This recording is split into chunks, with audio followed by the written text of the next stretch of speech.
شاعر کہتا ہے کہ اجل موت کسے چھوڑی؟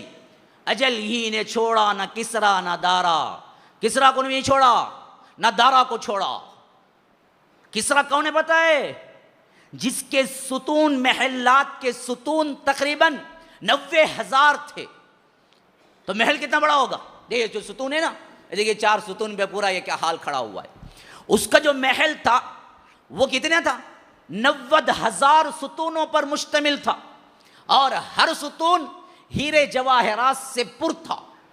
ہاں، اس وقت تو روشنی نہیں تھی، لائٹ نہیں تھا، بجلی نہیں تھی، لیکن اس کا پورا محل جگمگاتا تھا رات میں۔ کیسے؟ چاند کی روشنی جب ہیروں پہ پڑتی تھی، اصل ہیروں پہ، تو ریفلیکٹ ہوتا تھا۔ ہیرا انتہائی چمکدار پتھر ہے، اس لیے ہیرا کہلاتا ہے۔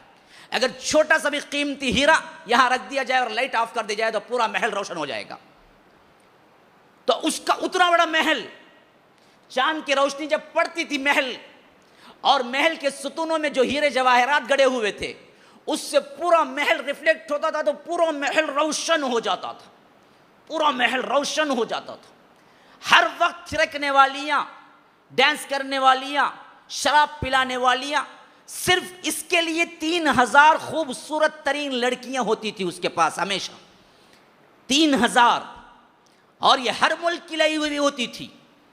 اور اس کا جو جام ہوتا تھا وہ پوری دنیا کا قیمتی جام تھا۔ ایک گلاس شراب جو سونے کے پیلے میں رکھ کے پیش کرتا تھا، اس میں سے وہ ایک گھونٹ لیتا تھا، بس پھر پھینک دیتا تھا۔ دوسرے گھونٹ کے لیے دوسری لڑکی لے آتی تھی۔ یہ اس کے ناز نام تھے۔ یہ تھا کسرا۔ اس کا مقابلہ دنیا میں کوئی کرنے والا نہیں تھا اس وقت۔ ہیرے جواہرات کے محلات تھے، محلات، اتنا خزانہ تھا اس کے پاس۔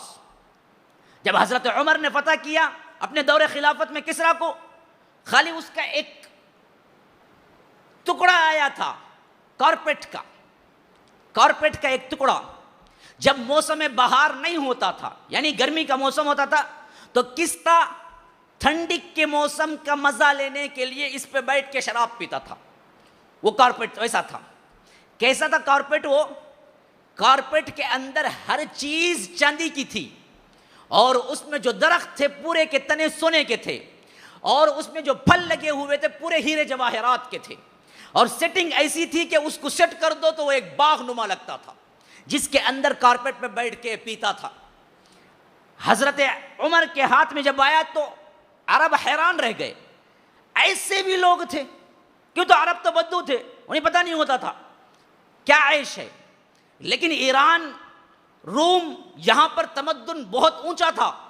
جب یہ فتح ہو کے آئے تو حضرت عمر تو یہ کارپیٹ دیکھ کے حیران ہو گئے، کیا بنایا ہے اس نے، اور کیا ہیرے جواہرات لگائے ہیں اس میں، اور کس طرح سیٹنگ کی ہے۔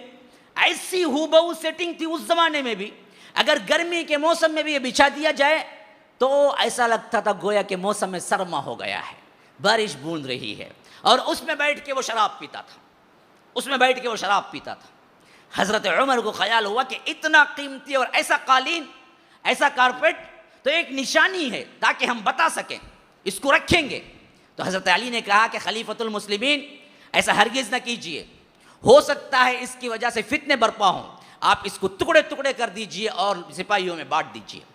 تو حضرت عمر نے کہا کہ علی تم صحیح کہتے ہو، میرا خیال غلط تھا، اگر میں اس کو رکھ دیتا تو یہ آگے چل کے فتنوں کا باعث بن سکتا تھا ہمارے درمیان ہی، تو لاؤ اس کو ٹکڑے کر دیں گے۔ پھر انہوں نے ٹکڑے ٹکڑے کر دیا اس کو، اور کسی کے ہاتھ کوئی کیا لگا کہ ستون لگا سونے کا، کسی کے ہاتھ کوئی پھل لگا تو موتی لگا، کسی کے ہاتھ کوئی ہیرا لگا، تو سب کو حضرت عمر نے خلافت میں اپنی تقسیم کر دی، وہ کارپیٹ چلا گیا۔ یہ تھے ان کے ناز و نعم۔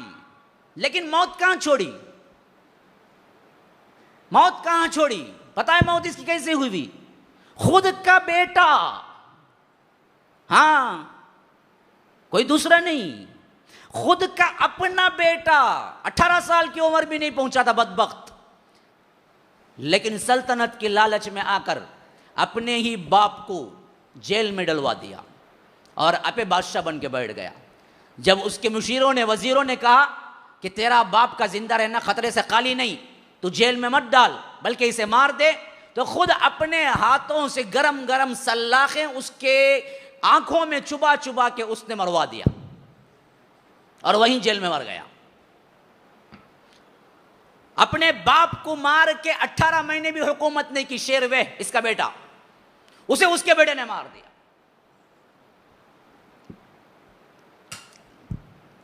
کوئی حکومت کی کیا نہیں ہے، گارنٹی نہیں ہے، کون آئے کون گئے، سب گئے، کوئی نہیں رہا۔